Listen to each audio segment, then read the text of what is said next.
Саламатсыздар, урматтуу радио угуучулар. Биринчи радио түз эфирдеги берүүлөрүн улантат. Эфирде Радио Клиника 118 программасы, студияда Гүлбүбү Үсөнова. Саламаттык сактоо министрлиги COVID-19 каршы эмдөө жүргүзүүнүн улуттук планын иштеп чыкты. Коронавирусту алдын алуу боюнча вакциналар өлкө аймагына каттоосуз алып келүүгө жана колдонууга уруксаат берилген дары-дармектердин атайын тизмесине киргизилген. Эмдөөнүн улуттук планына эмнелер камтылды, вакциналар тууралуу эмнелерди билип, эмнелерди эске алуу зарыл. Биз бул багытта бүгүнкү программабызга Бишкек шаардык санитардык эпидемиологиялык көзөмөл борборунун эмдөө бөлүмүнүн башчысы Бурул Асыкбекованы чакырганбыз. Бурул Шарипжановна, саламатсызбы?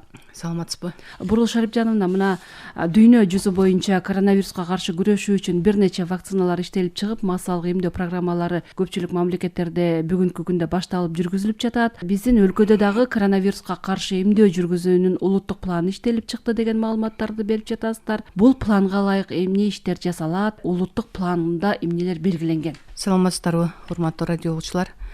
Мен кичине иммунопрофилактиканын өзүнүн планы жөнүндө айта кетейин. Программа иммунопрофилактика деп коебуз. 2020-дан 2024 жылга чейин бекитилди. Бул Кыргыз Республикасынын өкмөтү тарабынан 2020 жылдын 16 декабрында атайын токтом менен бекитилген. Бул эми бул иммунопрофилактика программасында бардык суроолордун бардыгы ушу эмдөөгө карата иш-чаралар, кандай иш-чаралар болуш керек, кандай пландар болуш керек, кандай мониторинг, кандай оценка, баа бериш керекпиз, ошол жөнүндө бардыгы жазылган. Бул программанын негизинде анан эми азыркы күндө ушул аябагандай көп биздин элибиздин арасында актуалдуу болуп ушул эки ковидке каршы эмдөө суроо туулуп атат да. Бул боюнча эми бизде июль айында 2020 жылдын июль айынан бери көптөгөн иш-чаралар жүргүзүлдү.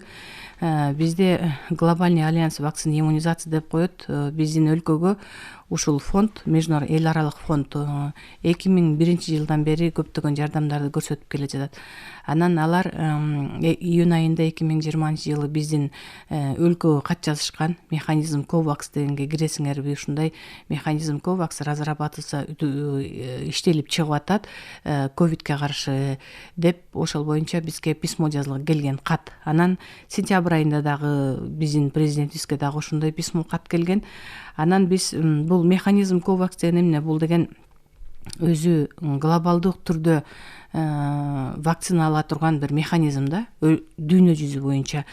Анан бул боюнча бизде ошол алардын берген письмосунун негизинде биз декабрь айында 2020 жылдын декабрь айында ал жака биз заявка жаздык, ошол механизм COVAX-ка киребиз деп. Андан кийин дагы экинчи заявканы 8 январдан, ушул жылдын 8 январында жөнөткөнбүз. Ошол заявканын негизинде азыркы күндө биз анан улуттук планды иштеп чыктык. Азыркы күндө мына бүгүн Кудай буйрса уже бүтүлүп иштелип чыгып атат. Бул планда көптөгөн эми суроолор камтылганда, бул боюнча алып келсек, эми биринчи эле нормативдүү готовность нормативной базы деп коет. Вакцина келгенде биздин нормативдик правовых укуктук документтер кандай болуш керек, анан кийин кандай кылып пландап кимге сайыш керекпиз деген, анан ким каржылаш керек, каяктан же болбосо каржылоо болуш керек деген. Анан жанагы холодовой цепь деп атпайлыкпы, муздаткыч боюнча, ошол боюнча, анан ошол сайылган флакондорду, сайылган колдонгон шприцтерди каяка жок кылыш керекпиз, кандай жол менен жок кылуу керек. Анан ошол боюнча эле вакцинаны эмдөө боюнча биз кайсы медработниктер, медкызматкерлерди окутушубуз керекпиз, окутуунун кандай түрү болуш керек деген. Анан ал вакцина келгенден кийин дагы мониторинг, элдерге сайылгандан кийин адамдарга мониторинг безопасность деп коет, оценка деп коет. Ошолордун бардыгын кандай жол менен ошону текшерилиш керек, кандай жол менен оценка жүргүзүш керекпиз, ошонун бардыгы ушул улуттук планга камтылган да. бул планга ылайык эмдөө кандайча жүргүзүлөт? Эмдөө биздин азыркы күндө калкты эмдөө 3 этапта жүргүзүү пландаштырылууда да. Анан саламаттык сактоо тарабынан калкты этаптабы менен эмдөө планы даярдалып, тийиштүү эсептөөлөр жүргүзүлгөндө Каржы министрлигине өткөрүлүп берилди да. Биринчи этапта биз дарыгерлерди, жанагы работник силовых структур деп коебуз го, ошол жакта иштегендерди, анан мугалимдерди, ошолорду биринчи этапта эмдөө жүргүзгөнгө дайындап атабыз. Анан акысыз эмдөө, акысыз эмдөө. Анан экинчи этапта бул эми бул калктын социалдык аялуу катмарына киргендерге эмдөө жүргүзүлөт. Жана 65 жаштан өйдө деп атпайлыкпы, ошол көп ооругандар, ошолорду киргизебиз деп. Анан бул эми биринчи этап, ушул эле биринчи этапта келе турган вакцина дагы гуманитардык жардам болуп эсептелинип атат. Экинчи этапта дагы гуманитардык жардам болуп эсептелинип атат COVAX механизминин негизинде. Анан үчүнчү этаптагы эмдөөлөрдү мамлекеттик жана донорлук уюмдардын эсебинен жүргүзүлүү улантылат деген биздин азыркы күндө планыбыз бар. Ошол анан негизи бул биринчи этаптагы ушул медиктерге жүргүзүлө турган адамдардын саны где-то бир 371 миңдей адам түзүлүп атат да. Биз азыркы күндө эсептөө жүргүзүлүп атабыз. Анан экинчи этапта COVAX механизми боюнча бул 1 миллион 200 адамдай адам эмделет деген биздин азыркы күндө эсептерибиз бар. Ошо вакциналар кайдан келет, качан алынып келинет? Вакциналар боюнча алсак, эми биринчи бизге ушу Moderna анан Pfizer деген вакцинанын сунушу киргизилген да. Анан биз алардын условия хранениясын жана сакталуу эрежесин карап көрдүк, кандай жол менен келеткенин. Ал биздин өлкөгө туура келбей калды. Анткени деген бизде -70, -60 өйдө градус сакталыш керек экен. Бул негизи эле вакциналар өздөрү бир определенный ушундай бир температураны кармаш керек да. Негизги биздин колдонуп аткан улуттук календардын негизинде +2, +8 градуска чейин сакталат бүт бардык келген вакциналардын бардыгы. А бул жерде требованиясында ушу Pfizer деген Moderna экөөнүкү тең 60 градустан 70 градуска чейин сакталуу керек экен. А бирок биздин өлкөдө андай условия жок, андай каражат жок. Сатып алганга дагы ошол эле жанагы музаткычтарды же тоңдургуч деп коебуз, же рефрижераторлор, алар негизи бизде ЮНИСЕФ тарабынан келет да, көбүнчөсүн ушул оборудованиялар. Бирок азыркы күндө биздин бул өзүбүздөгү ылайыкталган ошол оборудованиялар Pfizerге туура келбейт экен. Ошондуктан биз андан баш тарттык да, ал Pfizer Moderna'ден. Азыр болсо мына баягы өткөндө бизди деген 29 январда ушул биздин министрликке кат келди. AstraZeneca деген вакцинаны колдонуу тууралуу. Бул AstraZeneca өзү Великобританиядан чыккан, Улуу Британиядан чыккан вакцина экен. Азыркы күндө ушул AstraZeneca менен эмдөөнү биз туура көрүп, анткени анын сакталуу режими 2 градустан 8 градуска чейин болуп атат да. Ошондуктан азыркы күндө ушул вакцина менен иштегенге биз даяр болуп дайынданып атабыз да. Аны сактаганга бизде мүмкүнчүлүктөр бар экен демек. Муну сактаганга бизге мүмкүнчүлүктөр бар. Бул эми AstraZeneca где-то 201 миңдей ушу мартта келип калат деген ойдобуз. Анан калган экинчи партиясы 302 миңдей ушу май-июнь айларында бизге келген каттын негизинде 504 миң вакцина келе турган болуп атат ушул AstraZeneca. Ошонун 2 этап менен келет. Ошондо февраль-март деп айтылып атат. Азыр эми февраль болуп калды, мына март болсо андан кийинкиси ошо май-июнь айларында экинчи партиясы келет. Бирок AstraZeneca вакцинасын өзлөрүндө кандай сыноодон өткөн экен, эффективдүүлүгү кандай экен? Бул боюнча эми Великобритания колдонуп атат, Израилде колдонуп атат бул вакцинаны. Анан bundan эми негизи эле вакциналардын бардыгы ошондой сыноолордон өтөт. Негизи эле улуттук календарга кирген бардык түрү вакцинанын сыноодон өтүп, анан кийин адамдарга колдонулуп атпайбы. Негизи буга чейинки вакциналардын бардыгы биринчи жанагындай животный малдарга, ошондойлорго сайылынып, анан кийин адамдарга сайылып, анан кийин сыноодон өткөндөн кийин анан бизге келчү да. Бул эми азыркы күндө бул ковидтин вакцинасы негизи Азыркы ситуацияга байланыштуу аябагандай абдан тездик менен дайындалып, абдан тездик менен адамдарга сайылып атат. Негизи өзү 3 этап, 3 исследовательский этап деп коет. Ошо негизи 4 этаптан өтүш керек да, бирок азыркы күндө 3-чү этапта адамдардын көбүнө сайылып, адамдардын көпчүлүгү алып атышат. Өзү негизи 49 өлкөдө сайылып атат да. Булчу ушул вакциналар негизи. Дал ушул AstraZeneca эмес, негизи вакцина жалпы эле колдонуп вакциналар, аткандар. Жалпы эле вакциналар. Анан 30 миллиондон адам колдонулду да. 30 Коронавируска миллион каршы. ковидке каршы, ушул коронавируска каршы 30 миллиондой адам азыркы күндө алышты. Ал эми өткөн жумада 30 миллион болот эле, азыркы күндө андан да эле ашып кетти болуш керек ошо алып аткандар. Башка вакциналарга дагы басым жасалып атат. басым жасалып каралып атат. Кандай температурада сакталат экен, адамдарга кандай действие берет экен, безопасность жана эффективность деп атпайлыкпы, эффективдүүлүгү дагы аны алгандан кийин адамдар оорубай калат экенби, канча күндөн кийин канчанчы этап, канчанчысын сайыш керек экенбиз, канча жолу сайылыш керек экен бул вакцина деп ал вопрос, ал суроолордун баардыгы негизи каралып атат азыркы күндө. Анан биздин өлкө менен негизи Спутник B деген дагы Российский Федерацияда бизге ушу жардам беребиз деп атышат экен. Алардан дагы бир 500 миңдей доза келет деп айтылып атат. Бирок азырынча биздин токтолгон нерсебиз, токтолгон вакцина ушу AstraZeneca эле болуп турат да. Россиянын вакцинасы келсе дагы, Кудай буйрса, ал дагы биздин калган поэтапна деп атпайлыкпы, ошол поэтапна өткөндөрдөн кийинкилердин дагы калгандарына ошо буйрса сайылып адамдарыбыз коллективный иммунитет алып, коллективный иммунитет деп коет, ошол иммунитет пайда болсо адамдардын арасында бул ооругандар азайып, ошону менен оору өзүнөн өзү жок болгонго алып келет да. Программанын алкагында мына биринчи этапта медиктер жана башка билим берүү, укук коргоо органдарынын кызматкерлери эмдөөдөн өтүшөт деп атасыз. Ал эми экинчи этапта жана 60 жаштан жогоркурактагылар деп атпайсызбы? Ошол 3-чү этапта эмнелер камтылган? 3-чү этапта эми ал биздин жанагы мамлекеттик жана донорлук уюмдардын эсебинен жүргүзүлүп улантылат деп атпайлыкпы? Эми мындай да, менин өзүмдүн жекече оюм мындай да, переболевший деп атпайлыкпы, ооругандар, ооруп айыккандар, например, 6 айга чейин аларда иммунитет сакталып турат деп атабыз. Эми ар кандай болот да, ар кимдин организми ар кандай реакция кылат экен да буга. Кээ бирөөсүндө 3 айда эле жок болуп калат иммунитет, кээ бирөөсүндө 6 айга чейин сакталып атат. Анан ошол эгерде, например, биз 6 айга чейин мына азыркы күндө мартта баштасак, ошол кездеги мындан 6 ай мурунку ооругандардын баардыгын ошол 6 ай мартта, апрель айларында камтый турган болсок, калган 3-чү этапка кире турган адамдар бул ошол ооруп айыгып, анан кийин ушул топко кирбей калгандар, өздөрү срок боюнчачы ооруп айыгып, бирок ушул топко кирбей калгандар, 6 ай боло электер, 6 айга жете электер, 1 ай болду, 2 ай болду, ошолордун баардыгы ушул 3-чү этапка. Анан калуучулар биздин ошол медиктерден тышкары, мугалимдерден тышкары, силерге окшогон, например, журналисттер дейлик, ушундайлардан, жанагындай гос жумушта иштегендерден тышкары дагы адамдар, анан 65 жаштан өйдөгүлөргө сайылгандан кийинкилер дагы болот да.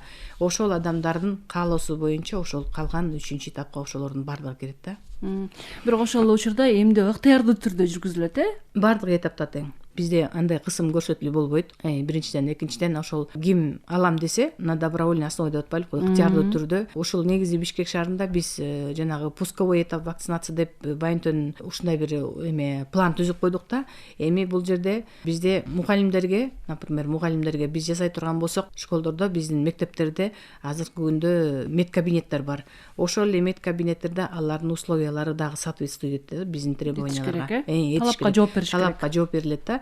Ошол талапка жооп берилген пункттарда гана биз жүргүзөбүз деп ушундай пландаштырып атабыз да. ССМдерде да бизде деген азыркы күндө ССМ деп койбоду, жанагы бириктирип бир Ленинский райондордукун өзүнчө бириктирип, Первомайский райондукун, ошол жердеги жайгашкан үй бүлөлүк дарыгерлер добун бир ушундай 4 районго бөлүнүп калбады Бишкек шаары. Ошол Бишкек шаарындагы 4 райондо 4 жерде жүргүзүлөт да бул ушул эмдөө, ковидке каршы эмдөө 4 райондо жүргүзүлөт. Андан тышкары биз 7-чи поликлиника деп койдук. Анткени 7-чи поликлиниканын территориясында, алардын жашаган айланасында биздин улуттук госпиталь бар. Ошол жерде көп эле медициналык тармактардын ишканалардын баардыгы ошол территорияда жайгашкандыктан биз ошо Бишкек шаарында 5 топту ачып атабыз да, 5 прививочный пункт деп коебуз, ошо эмдөө пункттарын. Андан кийин школдор ошо менен эле кошо мектептерде да жүргүзүлмөкчү. Окутуш керек. Бирок буга чейинки медработниктер окутулган. Баардыгы сертификаттары бар. бардык медработниктердин бардыгы, ошол медициналык кызматкерлердин бардыгы, эмдөө жагында иштеген бардыгы улуттук календардын негизинде күнүгө иш жүргүзүп, күнүгө ошондой эмдөөлөрдү жүргүзүп келатышат. Бирок азыркы күндө бул ковидтин вакцинасы кичине жаңыраак болгондугуна байланыштуу дагы бир жолудан бир сыйра окутуу иш чаралары жүргүзүлмөкчү. Окутуулар уланат, дагы бир сыйрадан окутуу жүргүзүлмөкчү. Буюрса бул вакцина келгенде, анткени вакцина бизге жаңы болуп атат да, бардыгыбыз үчүн. Ооба. Биздин эле Кыргызстанга эмес, бизге эле эмес, негизи дүйнө жүзү боюнча бул вакцина жаңы болуп аткандыгына байланыштуу бизде окутуу жүргүзүлөт бул боюнча дагы. Вакцинанын эффективдүүлүгү, анын коопсуздугу тууралуу айтсаңыз. Негизи болгон вакциналардын бардыгы Всемирный организация здравоохранения деп атпайлыкпы, дүйнөлүк саламаттык сактоо уюму тарабынан текшерилип, ошол жактан баа берилип, анан кийин алынып келинип атпайбы.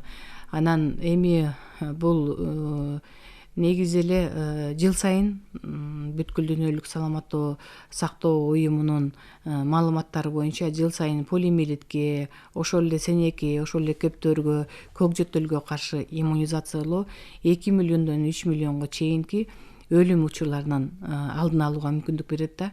Күн сайын болжол менен где-то бир 10 миңге жакын өмүрдү сактап калат ушул вакциналар. Негизи биздин өзүбүздүн Кыргызстан боюнча айта кетсек, полиомиелит деген бул шал оорусу. Ал бизде канчанчы жылдан бери жок. 2090 негизи 99-жылы биз уже оору жок деген сертификатты алганбыз да, шал оорусу жок деген. Анан жанагы эле кептөөр оорусу, кептөөр оорулары дагы бизде 94-95 жылдарда массалык эмдөөлөр жүргүзүлгөн ушул биздин өлкө боюнча. Ошонун негизи ушул кептөөр дагы жок болуп келатат да, сенек оорусу деген да жок болуп келатат. Бирок бизде дагы азыркы күндө абдан көйгөйүү маселелер бар. Булар эмне дейбиз? Булар деген биздин медициналык кызматкерлердин аз сандагы болушу. Анан бизде азыр аябагандай көп ушу 2013-жылдан бери эмдөөдөн баш тарткандар абдан көбөйүп кетти. Ошолордун негизинде эмдөөнү убагында албай калган адамдар көп болуп атат да. Анан биздин могул эле жаңы жана коңшу мамлекеттерде, Таджикистанда бар,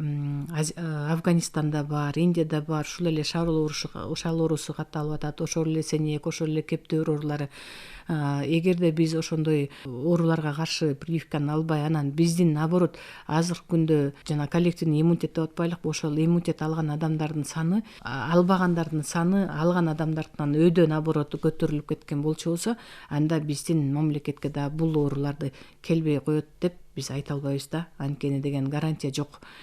Полиомиелит жана андай эле элдерде, соседний өлкөлөрдө болуп атат, коңшу өлкөлөрүбүздө ошол эле кептөөр болуп атат. Ошондуктан ушул бизде эң биринчи азыркы күндө абдан көйгөйлүү маселе болуп атат. Анан экинчиден былтыр ушул ковид менен адамдар көп болуп, ковид бүттү, пандемия болуп, ушул бүткүл дүйнө жүзүндө болгондугуна байланыштуу дагы бизде ушул Кыргызстанда негизи эле алган улуттук календардын негизинде алган ошол управляемый инфекция деп коебуз, жана ушул вакциналарга каршы, вакциналардын алдын алуу жолу менен жок кыла турган ооруларга каршы сайылган эмдөөнүн алган балдар абдан эле аз болуп кетти да. Абдан аябай эле азайып кетти. Ушу 70% эле тегерегинде былтыркы жыл менен ушу 2020-жылы эми 20% бала дагы деле алынбай калды. Анан жанагы эле кори деп коебуз, кызамык деп атпайлыкпы, кызамык, кызылча боюнча дагы 2015-жылдын жыйынтыгында көрбөдүкпү? 2014-2015-жылы көптөгөн адамдар оорушту. Алардын бардыгында баягы эле фиктивный запись бар болгон экен. Дагы баарыбыз өзүбүз күнөө болдук ошол кездерде, албаган нерсени алды деп жазылып койгон. Мына ошондой нерселер дагы деле бизге проблема болуп калышы мүмкүн да. Эми дагы кори анда санда азыр дагы чыгып калып атат, бирок баягынчалыктай абдан көп регистрация болгон жок. Бирок ошентсе дагы бул эми бул оору менен дагы ушул эле эмдөө жолу менен гана биз бул оорудан чыгып кете алабыз да. Пандемия көп нерселерге тоскоолдук жаратпадыбы? Апрель айында жыл сайын улуттук эмдөө календарына ылайык сиздер эмдөө иштерди жүргүзөсүздөр. Кандай пландаштырылып атат? Бул европалык эмдөө жумалыгы былтыркы жылы Бишкек шаарында болбой калды. Ошол эле ковидтин аркасы менен. Эми азыркы күндө бизде мына уже январдан бери эле биз ушундай жумуштар жасап атабыз. Негизи көп мореки жаңы конуштарда албай калган көптөгөн балдар бар. Ушул эмдөөгө келбей калгандар. Ал эмес, аны эле айтайын десек, шаардын орто жеринде жашаган биздин жарандарыбыз дагы ошол эмдөөнү албай калгандар бар. Азыркы күндө алардын эми жанагы список деп коебуз, тизмеси бар болуп, тизмелери дайындалып, коронавируска каршы өзүнчө дайындалып, ал чоң кишилер эми балдар эмделбейт, бирок балдардыкы болсо деген ошол кызамыкка каршы, жанагы пневмококковый деп коебуз, ошолорго каршы албаган балдардын баардыгы тизмектелип жатат да азыркы күндө. Анан планга киргизилип, кайра ушул 2021 жылы алганга, анан ошол европалык эмдөө жумалык күндөрүндө да бизде мобильный бригада деп коет атпайлыкпы, атайын ошол жумуштарды, ошол новостройкалардагы албай калган балдарды алыш үчүн ошол мобилдик клиникалык мобилдик бригадалар дагы азыркы күндө дайындалып атат да. Мына кечээ күнү өткөн жумада эле ушундай буйрук дайындалды бизде. Мобильный клиника деп коет, ал эми Бишкек шаарына ал машина берилген эмес, негизи өзү Чүйдө, Ошто, Ысык көлдөрдө ошолордо бар мобилдик клиника. Биздин Россия Федерациясы берген да ошол мобильный клиникалык машинаны. Бирок биз азыркы күндө ошол бир машинаны, анткени анын ичинде гинеколог бар экен, анын ичинде лаборанттар бар экен, анын ичинде терапевттер бар болгондугуна байланыштуу биз Бишкекке сурап, ошол эркини анан саламаттык сактоо министрлиги ошол машинаны эмки жумадан баштап буюрса бизге берип атышат.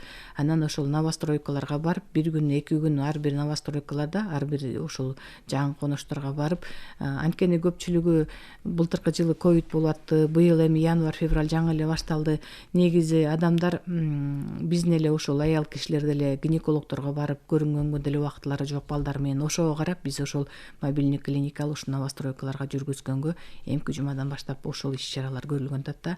Андан башка дагы 14 мобилдүү бригада түзүлүп атат. Ушул эле жаңы конуштордо дагы алар дагы ушул мобилдүү клиниканын аркасы менен кошо иштешип, балдарды ошол эле новостройкаларга, жанагы жаңы конушторго чакырып, балдарды дагы, чоңдор анткени өзүңүздөр билесиздер, биздин улуттук календардын негизинде 16 жаш, 26, 36 болуп 56 жашка чейин алыш керек. Ошол адамдардын баардыгын чакырып, ушул мобилдүү бригада дагы ушул күндөрдө жүргүзүш керек деген буйрук дайындалып келди. Буюрса ошол буйруктун негизинде эми могу келаткан жумадан баштап жумуш жүргүзүлө баштайт. Мобильный клиникада гинекологдорду атпайбы, аны менен кошо ошол прививканы жасай турган врач-педиатр, жанагы осмотр жасап, разрешение бере турган врач-терапевт, который делает тоже осмотр жасап, уруксат берип атпай жасаганга болот деген. Анан вакцинатор деп коебуз го, эмдөө жасаган медсестра, ошолор барып, ошол эле осмотр жасаган гинекологдун жанында туруп, анан прививканы кошо жасашат да. Келген ата-энелер. Демек, анда ошо мобилдик клиниканын ичинде баардык шарттар бар экен, ал жерде жана вакциналарды сактай турган муздаткычтары дагы бар да, Вакциналар сактай турганда муздаткычтар бар. Жанагы термосумка деп коет атпайлыкпы, холодовой сумка дейбиз, атайын. Ошол сумкалар, ушул негизи мен дагы бир кичине жанагы международный фонд жөнүндө бир аз айта кетейин. Глобальных альянс вакцина иммунизация деп атпайлыкпы, ошолор ошол эле механизм COVAX-тын ичинде алар, бирок международный фонд булар ошол механизм COVAX-ты эми бүткүл дүйнө жүзү ушундай бир механизм түзүштү да. А глобальный альянс вакцина иммунизация деген ал биздин өлкөгө жана 2001 жылдан бери жардам берип келатат деп атпайлыкпы. Ошолор жанагы эле сумкаларды, термосумкаларды, холодовой сумкалар, фридштаг деп коебуз, определенный жанагы холодильниктеги температуралардын режимин сактаган мындай бир прибор деп койсом деле болот да, ошону карап турган атайын электронныйлар болот. Ошонун баардыгы негизи ушул фонддун аркасынан келип атат биздин өлкөгө. Биздин өлкөгө ошолор келип атат да. Жанагы эле термосумка, жанагы эле холодовой сумка деп коебуз. Ары бери ташыганда ошол сумкалар менен ташышат. Анын ичинде жана холодовой элемент деп коебуз, атайын муздаткычтар бар, тоңдурулган. Анан ошону төрт жагына коюп туруп, анан кийин вакцина тазышат. Анткени деген, эгерде, например, вакциналар эки түргө бөлүнөт да, более чувствительный и менее чувствительный болуп. Например, жанагы минусовой температурада хранятся этилген вакциналарды мондай күндүн таасири тийип калса, алар эффектүүлүгүн жоготуп коет. Же болбосо наоборот болот, плюсовой градуста сакталган вакциналарды минуска метип койсо, алар тоңуп калса, алардын да эффектүүлүгү жок болуп калат. Ошондуктан ошондой определенный температураны сактап алып кете тургандай при транспортировке деп коебуз, ошол жолдо жүрүп эки жака ташый турган ошондой холодовой сумкалар бар да. Ошол сумкалар менен бардык вакциналардын бардыгы эмдөө пункттарында сакталып турат. Мектептерде болобу, прививочный пункт жана новостройкаларда болобу, же мобильный клиникада болобу, ошол эки сумкалар менен колдонуп анан сакташып алып кетишет да. Азыртадан эле эмдөө анткени былтыркы жылкы эмделбей калган балдар аябай көп болуп атат да. Биздин коркконубуз ошол эле полиомиелит, ошол эле кептөр деп атпайлы, ошолордун баардыгы. Эми азыр деген глобалдаштыруу болуп кетпеди, бүткүл дүйнө жүзүндө адамдарды эч ким кармай албайт, бири-биринен көптөгөн мындай барышуу келишүү көп болуп атпайбы, ошондуктан биздин коркконубуз карым катныштар көп болгондугуна байланыштуу. Ал оору менен ооруп аткан бирөө бул жакка келип калса да мынакей ковидти көрбөдүк, ошондой сыяктуу тарап кетиши ыктымал да. Буга чейин гриппке каршы эмдөө иштеринин жүрүшү тууралуу маалымат бергендесиздер. Вакцинаны алуунун эрежелери тууралуу да кеңири айтып берчү элеңиздер. Мына эгерде коронавируска каршы вакцинаны Кудай буйрса алсак, келе турган болсо, аны дагы алуунун өзүнчө эрежелери, жол жоболору болот да сөзсүз түрдө. Кимдер алганга болот, кимдер албай коюш керек. Бул вакцинаны алганда кадимки эле вакциналар сыяктуу анын да эрежелери болот. Вакцинаны алгандан кийин биз окутуп жана антип үйрөткөндөн кийин врачтар оценить этет, баалайт, адамды карайт, көрөт, ооруган жокпу, ооруп атабы, ооруган негизи ооруп аткан оорулууга эч бир вакцинаны жасаганга болбойт да. Ден соолугу таза адамга гана жасаш керек. Ошондуктан аны дагы абдан карашат, анан жанагы эле температураны карашат, анан ошол жерде отуруп дагы бир 30 минуттай ошол эле алган киши отуруп туруш керек да. Кандай чувствуйт өзүнүн ал акыбалы жөнүндө билдирип, өзүнүн ал акыбалы жөнүндө врачтар ошол жерде карап туруш керек да, кандай состояние болот экен деп. Анан кийин үйүнө кете берсе болот. Анан жанагы биз побочный эффект деп коебуз. Негизи эми болгон вакциналарга эми жанагындай жеңил түрүндөгү ал ответная реакция деп коет да. Эми побочный эффект деп мен айтып атам, бирок ал ответная реакция организмдин ошол вируска каршы же болбосо ошол сайылгандан кийинки вакцина бергенде адамдын өзүнүн организминен бир жооп болуш керек. Жооп болот да. Ошол жооп ал эми кичине бир температура болушу мүмкүн, бир аз ошол жеринде сайылган жеринде бир краснота, мындай кызыл болуп кичине шишимдик пайда болушу мүмкүн. Бул эми организмдин өзүнүн жооп берген реакциясы деп түшүнсөк болот да. Андан кийин дагы 1-2 күн дагы деле эгерде бир ошол эле сайылган эмделген киши өзүн жаман сезип атса, анда ошол өзлөрүнүн жашаган жериндеги эмдөө пункттарындагы же болбосо участковый врачтарга кайрылса болот да. Канча убакытка чейин коргойт?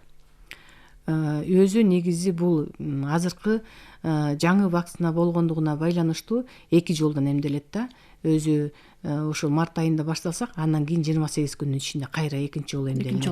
Экинчи жолу эмделгенден өтөт да. Анан негизи 1 жылга чейин болуп атат да. Бул деле ошол грипп сыяктуу эле иммунитетти 1 жылга чейин сактайт деген. Вакцинаны алгандан кийин да кандай алып жүрүш керек ошо алган киши? Мындай да, өзү негизи биринчини алганда негизи эле айтылат, өзү биринчи прививканы алганда иммунитет полностью не вырабатывается дейт да. Иммунитет ошол ооруга каршы полностью мындай карама каршылык туруктуу болуп бере албайт да. Ошондуктан жанагындай эле маска тагынып, жанагындай эле кишине эреже кармап, колду жууп дегендей ошондой сакташ керек. Анан экинчи прививканы алгандан кийин жок дегенде эле 7 күндөн 10 күнгө чейинки иммунитет вырабатываться эткен организмдин убактысы болуш керек да. Ошол күн мына экинчи прививканы алгандан кийин бир 10 күнүн аралыгынан кийин анан кийин иммунитет вырабатываться этилсе, ошондо анан мен уже иммунитет алдым, менде буюрса бул ооруга каршы иммунитет бар деп кичине адам коркпой жүрсө болот да. Мен вакцинаны алдым, мен таптакыр оорубайм деп сиздер айтып аткан эрежелерди сактабай жүрүп алса болобу?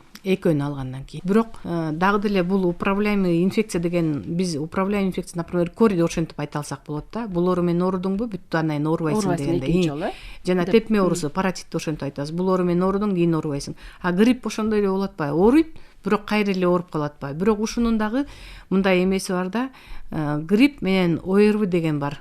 ОРВ деп коебуз, остро респираторный вирусный инфекция. Экөөнүн айырмасы бар да. Адамдар, например, эмдөө алат ушу гриппке каршычы, анан эле жанагындай жеңил түрү менен вирусный инфекция болуп калса эле, мен деген оорубадым, вакцинаға эчке жардам берген жок деп чыгат да. Вирусный грипп, грипп менен ОРВнын айырмасы бар. Ошондой сыяктуу эле ковид менен деле грипптин айырмасы бар да. Ошондуктан мындай өзгөчөлүктөрү бар да, ошонун өзгөчөлүктөрүн дагы адамдар кичине билишсе жакшы болмок. Анан анткени деген грипп менен ооруган адамдын сөөктөрүнүн баары ооруйт. Тура албай калат, өзүн аябагандай жаман сезет, температурасы көтөрүлөт.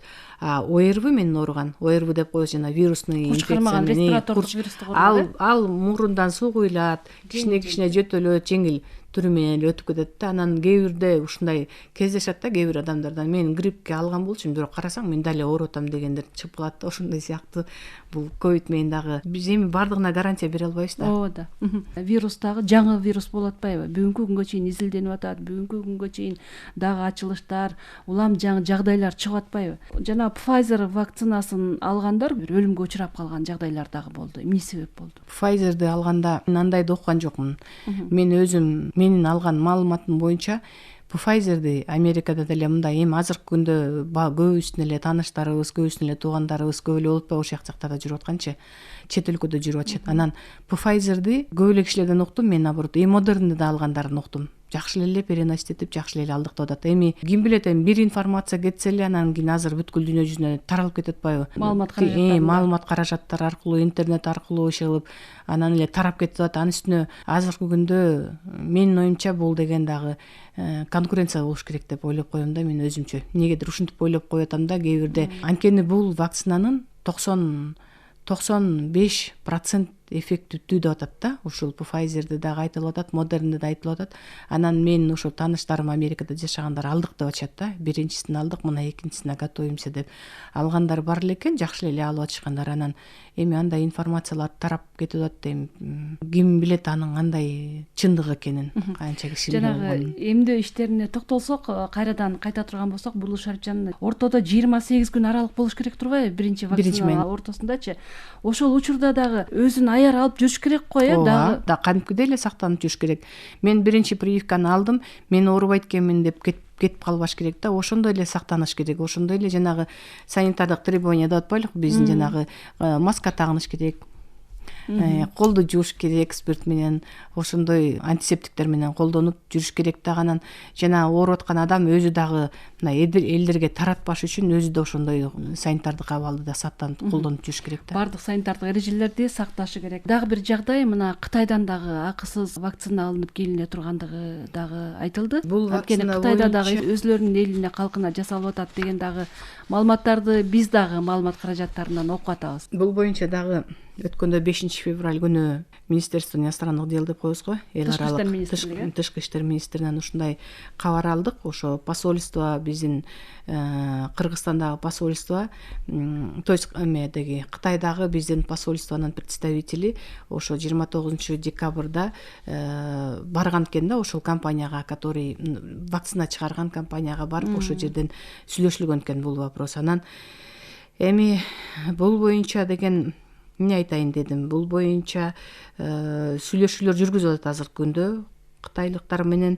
Бирок булар менин угушумча бул вакцина дагы жакшы, ошондой эле биздин уровенде жанагындай холодовой цепке туура келе турган вакцина экен деп уктук. Анан азыркы күндө ошол сүйлөшүүлөр жүргүзүлүп атат. Негизи булардын өздөрүнүн өлкөсүндө 1 миллиондон ашык адам эмделиптир, Кытайдын өзүндө. Анан Арабский Эмираттарда, Бахрейн деген өлкөдө кетиптир да бул вакцина.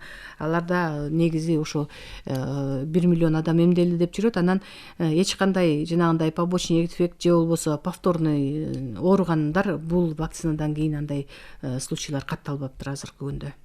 Анан эми алар жанагы эле саламаттык сактоо уюмунан, дүйнөлүк саламаттык сактоо уюмунан алыш керек да, регистрация өтүш керек болуп атат. Ошол лицензияны алгандан кийин булар дагы ушундай массовый производство кылганга аракет кылабыз деп жазышыптыр. Анан эми алар ошондой массовый производствого жазганга чейин дагы биздин өлкөдөгү алар менен дагы сүйлөшүүлөр жүргүзүп, анан ал убакка лицензия дагы алып калса керек. Мүмкүн биздин өлкө эмне деп, правительство, өкмөт эмне деп чечилсе ошол боюнча болуптур да. Мына вакциналар алынып келинсе, анда жанагы өз ыктыяры менен биринчи этапта сиздер жанагы медицина кызматкерлери, укук коргоо органдары деп атайын топту бөлүп атпайсыздарбы? Анын ыктыярдуу түрдө эмделет элем дегендерге мүмкүнчүлүк болобу? Болот. Ыктыярдуу түрдө эмделет элем дегендерге мүмкүнчүлүк болот, бар. Бирок ал акы төлөө жолу менен болуп калат? Жок. Акысыз эле? Акысыз эле. Эгерде бизде азыркы күндө өткөндө ушул өкмөт тарабынан дагы ушул суроо көтөрүлгөн, жанагы жеке менчик медцентрлар бар да, частный Ооба. медцентр деп коебуз го. Ошолор алып келип калса кимге эмделет, кимге эмдейт депчи, же болбосо алар алып келгенге болобу, алардын жанагы кабинеттери ошолого туура келеби келбейби деген. Азыркы күндө ушул суроонун үстүнөн дагы биздин саламаттык сактоо министерствосунда иштер жүргүзүлүп атат. Жанагындай требование деп коебуз, прививочный кабинеттен деп, талаптар, ошол талаптарга дал келеби ошолордун кабинеттери. Анан эгерде алар өздөрү алып келебиз десе, кандай жол менен алып келишет, андагы өздөрү ошол жолдордун баардыгы азыркы күндө саламаттык сактоо системасына министрлигинде ушу иштелип чыгып атат да. Анан алар эгерде алып келе турган болсо, алар эми частный болгондон кийин өздөрү сатышат да анычы. А мамлекет тарабынан берилген ошол эле биздин мамлекеттик эмдөө пункттарында булар акысыз. Жеке менчик клиникалардын дагы алып келүүсүнө анда мындай мүмкүнчүлүк шарттар түзүлөт экен да. Бирок ошол эле учурда алардын дагы жанагындай сактоо режими болуш керек. Аларга да определенный жанагындай требование деп атпайлыкпы, талаптар коюлуш керек. Ошолордун баары сакталгандан кийин гана аларга уруксат берилет да. Бүгүнкү күндө азыркы учурда дагы башка өлкөлөрдө, айталык Улуу Британияда, ошол эле Түштүк Африкада дагы вирустун мутацияланган түрүнүн чыгып атышы дагы мындай көпчүлүктү кооптондуруп, тынчын алып турбайбы? Көпчүлүк эле ушул эртерээк вакцина келсе экен, эртерээк эмделип сактансак экен деген баардын каалоолору бар да. Вакциналар канчалык жардам берет? Өзү негизи ковидтин жанагындай түрү 200дөн ашык түрү бар экен да, бул вирустун. Анан мутацияланган түр бүт өлкөлөрдөн уламдан измененный болуп эле өзгөрүлүп эле кете берет экен да. Анан менин оюмча бул ошол эле вакцина, бул ковидтин баардык түрүнө карата жасалып аткандан кийин ошол эле вакциналар менин оюмча ошондой эле кандай азыркы күндө биз эми биздин өлкөдө канча түрү бар экенин биз деле жүргүзгөн эме болбосо керек деп ойлойм да. Изилдөөлөр жүргүзүлбөгөндөн кийин бизде деле канча түрү бар экени белгисиз болуп атат да. Ошондуктан жанагы дүйнө жүзүндөгү жанагы жасап аткан өлкөлөр баардык түрүнө болуп атабы, определенный вид түрүнө болуп атабы, иши кылып ковидке каршы делип кетип атат да негизичи. Анан менин оюмча ушул келген вакцинанын баардыгы COVID-19 деп айтылып аткандан кийин ошол коронавируска, наверное, баардыгы эле действие берсе керек. Шприцтер кандайча жок кылынат алар? Бул эмдөө, ушул иммунопрофилактика деп атпайлыкпы? Бул ушул биздин ушул системада коробка безопасной утилизации деп коет да. КБУ деп коебуз атайын. Ушул ЮНИСЕФ тарабынан алынып келинет. Жанагы эле ГАВИ деп айтпадымбы? Глобальный альянс вакцина иммунизация. Ошолор аркылуу ЮНИСЕФ бизге алып келет да, биздин өлкөгө. Анан ошол КБУга жанагы колдонулган шприцтер да, колдонулган флакондордун баардыгы ошол коробкага ыргытылат. Анан ал коробканы алып туруп, анан сжигать этилет да. Биздечи негизи договор бар. Азыркы күндө жанагындай банялар бар го. Ошол баняларга алып барып сжигать этишип атат. Өзү эми бул боюнча дагы центральный бир мындай кандайдыр бир план негизи иштелип чыгыш керек азыркы күндө бул боюнча. Бирок общий негизи мындай айтылганда, ошол эмдөө иштериндеги, эмдөө кабинеттеги жүргүзүлгөндөн калгандан кийинки ошол эле шприцтер, ошол эле ватн тампондор, ошол эле флакондордун баардыгы ошо КБУга ыргатылат да. С последующим сжиганием деп коебуз биздечи. Анан эми бул ковидке каршы дагы деле ушул планга киргизилгенден кийин ошол эки утилизация деп айтылып атат. Эми азыркы күндө план иштелип чыкты, бирок эми дагы мындай ар бирине детально өзүнчө дагы ар бир вопроско, ар бир суроосуна ар бирине өзүнчө дагы детальный пландар иштелип чыгат да. Ошондо дагы бул вопросту да бир сыйра карап өтөбүз. Анан азыркы күндө негизи КБУга ыргатылып, анан кийин өрттөлүнөт да. Ушул март айына чейин, Кудай буйрса, март айына баштап алынып келинде баштайт го деп атпайсызбы? Ушул кезге чейин ушул түзүлгөн пландардын баарына иштеп жетише аласыздар да, Кудайым буйрса. Коронавирустан сактануу үчүн баардык санитардык эрежелердин баарын так сактоого чакырып атасыздар. Сиздин дагы мына программабыз соңуна чыгып калды. Сиздин да дарыгер катары айта турган кеңештериңиз бар болсо керек. Эми мен айтайын дегеним, кандай болгон күндө дагы негизи санитардык талапка ылайык баардык ушу адамдардын баардыгы былтыртан бери мына көрдүк, бул ковидтен кандай оор, кандай абдан жакшы эмес оор экенин аябай көп көрдүк. Ошондуктан мен азыр айта турганым, биздин ошо радио угуучуларга, биздин элибизге, ошо биздин медициналык кызматкерлердин айткандарын гана угуп, ошолордун кандай бир требование деп атабыз, талаптарына жооп берип, ошолордун гана сөздөрүн угуп жүрүшсө деген ойдомун да. Оорубаңыздар, жакшы жүрүңүздөр. Бет капты тагынып, колуңуздарды жууп жүрө бериңиздер. Рахмат. Урматтуу радио угуучулар, эмдөө иштери тууралуу сөз кылдык. Министрлик коронавируска каршы эмдөө жүргүзүүнүн улуттук планын иштеп чыкты. Алдын алуу боюнча вакциналар өлкө аймагына каттоосуз алып келүүгө жана колдонууга уруксаат берилген дары дармектердин атайын тизмесине киргизилгендиги белгилүү болду. Мына ушул иштелип чыккан улуттук планга ылайык эмдөө 3 этапта жүргүзүлөт деген маалыматты сиздер менен бирге уктук. Албетте биринчи этапта жана айтылгандай медицина кызматкерлери, мугалимдер эмделет экен. Экинчи этапта COVAX программасын алганда келе турган вакциналар менен эмдөө жүргүзүү пландаштырылып жаткандыгы айтылды. Үчүнчү этапта болсо эмдөө иштери мамлекеттин жана донордук уюмдардын эсебинен да улантылат деп бизге маалыматтарды берди. Шуну менен бүгүнкү программабыз соңуна чыкты. Биздин программабызга Бишкек шаардык санитардык эпидемиологиялык көзөмөл борборунун эмдөө бөлүмүнүн башчысы Бурул Асыкбекова маалыматтары менен бөлүштү. Сизге ыраазычылык билдиребиз. Рахмат. Сак саламатта болуңуздар, оорубаңыздар.